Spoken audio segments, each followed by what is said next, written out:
तो इनक्यूबेटर बनाने के लिए सबसे पहले हमें एक चाहिए होगा थर्माकोल का बॉक्स।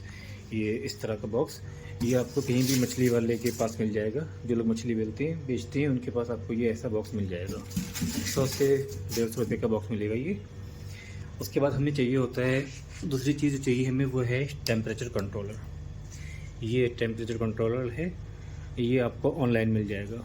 ये इसका मेन बोर्ड है और ये होता है एक टेम्परेचर जो रीड करता है। ये इनक्यूबेटर के इनसाइड रहता है। ये वाला इसका जो पार्ट है ये इनक्यूबेटर के अंदर रहता है। और हमें चाहिए होगा एक होल्डर जो नॉर्मली घर में यूज़ होता है बल्ब लगाने के लिए। ये 10 से लेके 15 रुपये तक का मिलता है ये। और ये जो आपको मिलेगा ये आपको 3 से लेके 400 रुपये तक का ऑनलाइन मिल जाएगा। एक हमें सेलो टेप चाहिए जो हमारी वायरिंग होगी उसको कवर करने के लिए। एक चाहिए होता है हमें AC to DC adapter 12 volt का 1 एम्पेयर में। एक हमें चाहिए होगा 12 वोल्ट का DC फैन और थोड़ी सी हमें वायर चाहिए होगी। बस ये हमें इतना सामान चाहिए जिससे हम अपने घर पे एक इनक्यूबेटर बना सकते हैं, जिसमें हम बटेर के अंडे, बतख के अंडे, बर्डजीज के अंडे और मुर्गे के अंडे हैच कर सकते हैं। चलिए अब हम स्टार्ट करते हैं ये प्रोसेस कैसे बनाएंगे इसको। दोस्तों सबसे पहले हम ये होल्डर के कनेक्शन कर लेंगे।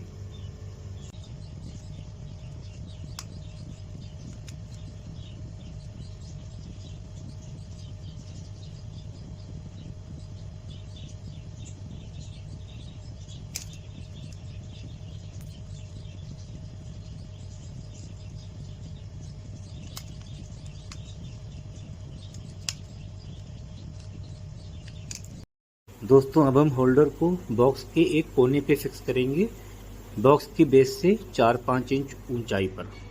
और होल्डर को फिक्स करने से पहले हम उसके वायर जो हमने उसमें कनेक्ट किए थे उनको बाहर निकालेंगे। तार निकालने के बाद ये होल्डर को यहाँ एक तार की हेल्प से जाम कर देंगे इसमें, जिससे ये हिले नहीं।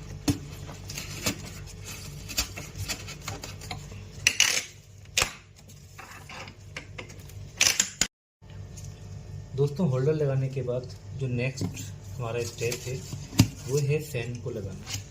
फैन को हम इस होल्डर के सामने इतनी दूरी पे लगाएंगे कि उसमें जिसमें हम आराम से बल्ब को लगा और निकाल सकें। तो दोस्तों हमने ये होल्डर एंड बल्ब लगा दिया है, इधर ये फैन लगा दिया है। अब इसके बाद हमारा जो नेक्स्ट है वो हमें टेम्परेचर कंट्रोलर को लगाना है इस पर, और फिर इनके सारे कनेक्शन करने हैं। दोस्तों अब हमें ये टेम्परेचर कंट्रोलर को इसके सेंसर के साथ जोड़ देना है। इसके लिए हमें कुछ नहीं करना है, दोनों में एक सॉकेट है। हमें सेंसर वाले सॉकेट को थोड़ा सा दबाना है और कंट्रोलर वाले सॉकेट के अंदर उसको इंसर्ट कर देना है। ये जो सेंसर है ये हमारा इंक्यूबेटर के अंदर रहेगा। ये देखिए हमने कंट्रोलर को बाहर लगाया हुआ है और सेंसर को एक होल की मदद से इंक्यूबेटर के अंदर डाल दिया है। और ये इसकी वायर की लेंथ इतनी रखनी है कि ये जो सेंसर है ये अंडों के पास रहे और एग्जैक्ट टेम्परेचर ये कंट्रोलर को भेजे, जिससे कंट्रोलर बल्ब को ऑन एंड ऑफ कर सके। अब दोस्तों ये जो हमारा कंट्रोलर है इसमें 4 टर्मिनल हैं। 2 टर्मिनल DC करंट के लिए हैं, 2 टर्मिनल AC करंट के लिए हैं। ये जो शुरू वाले 2 टर्मिनल हैं ये DC करंट के लिए हैं और जो ये बाद वाले हैं ये AC करंट के लिए हैं। अभी फ़िलहाल मैं इन दोनों की वायरिंग करके छोड़ देता हूँ, बाकी कौन सा कनेक्शन किस में करने हैं ये मैं आपको आगे बताऊँगा। दोस्तों हमने ये कंट्रोलर लगा लिया है। कंट्रोलर के ये जो 2 टर्मिनल हैं 1 और 2, ये DC के लिए सप्लाई के लिए ये DC टर्मिनल है। ये दोनों AC टर्मिनल हैं। ये DC का नेगेटिव टर्मिनल है, ये DC का पॉजिटिव टर्मिनल है। ये दोनों AC के टर्मिनल हैं। फिलहाल हमने अभी इन दोनों में भी 2 वायर लगा दिए हैं, इनको भी हमने कनेक्ट कर दिया है। ये वाले जो वायर हैं इसकी हम इसको AC से सप्लाई करेंगे। इसका एक वायर हम बल्ब के साथ जोड़ेंगे, जो बल्ब का वायर है ये इसमें, और दूसरा वाला जो वायर है इसमें, और बल्ब के दूसरे वाले वायर में हम AC के तार जोड़ेंगे, जो हम डायरेक्ट प्लग से जो हम इसमें लाइट लेंगे। दोस्तों हमने कंट्रोलर के एक टर्मिनल को हमने बल्ब के एक वायर के साथ जोड़ दिया है।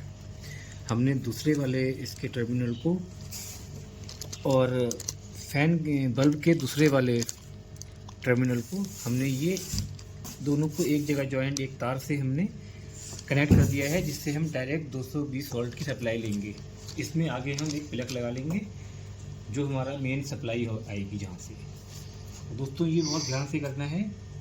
एसी वाले टर्मिनल में हम 2 वायर जोड़ेंगे, एक वायर को हम बल्ब वाले वायर से जोड़ देंगे और दूसरे वाले वायर के एक टर्मिनल, दूसरे वाले वायर को हम एसी जो हम सप्लाई लेंगे मेन उसके एक टर्मिनल से, और जो हमारा एक बल्ब वाला एक वायर बचा हुआ है उसको हम दूसरे वाले मेन सप्लाई के वायर से जोड़ देंगे, ये इस तरह से। और यहाँ से ये मेन सप्लाई का रहेगा रास्ता।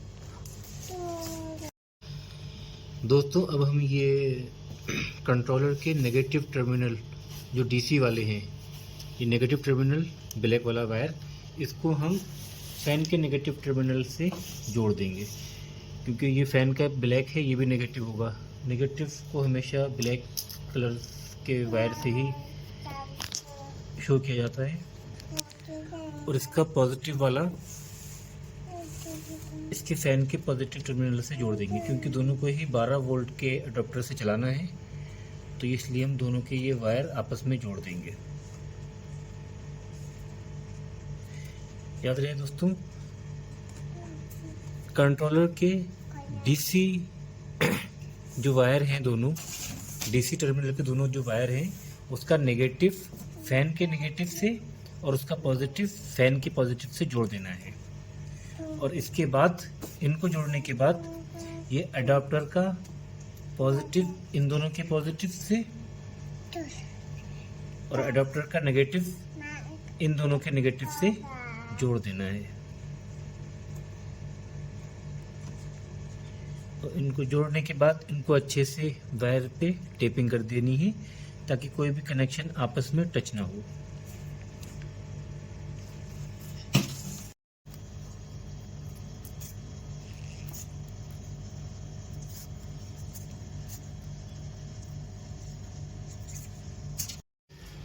दोस्तों अब हमारे इनक्यूबेटर लगभग बनके तैयार है। हमने बल्ब, फैन, टेम्परेचर कंट्रोलर का सेंसर ये सब लगा दिया है, और हमने इनकी सारी वायरिंग जोड़ दी है, और उस वायरिंग को अच्छे से टेपिंग भी करती, ताकि हमें कभी कनेक्शन लेने में, कहीं ले जाने में इसको ये तार ना हिले। अब हमारे पास लास्ट में 2 वायर रह गए हैं सप्लाई के लिए, एक ये अडाप्टर वाला और एक ये वाला। हम चाहें तो ये डायरेक्ट इलेक्ट्रिसिटी की बोर्ड में भी लगा सकते हैं, या हम इसको इन्वर्टर से भी इसकी हम सप्लाई ले सकते हैं।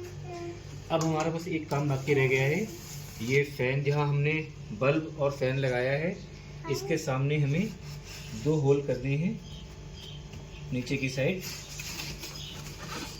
ये फ्रेश एयर आने के लिए, और 2 होल हमें ऊपर की साइड में करने हैं हीट और कार्बन डाइऑक्साइड बाहर निकालने के लिए।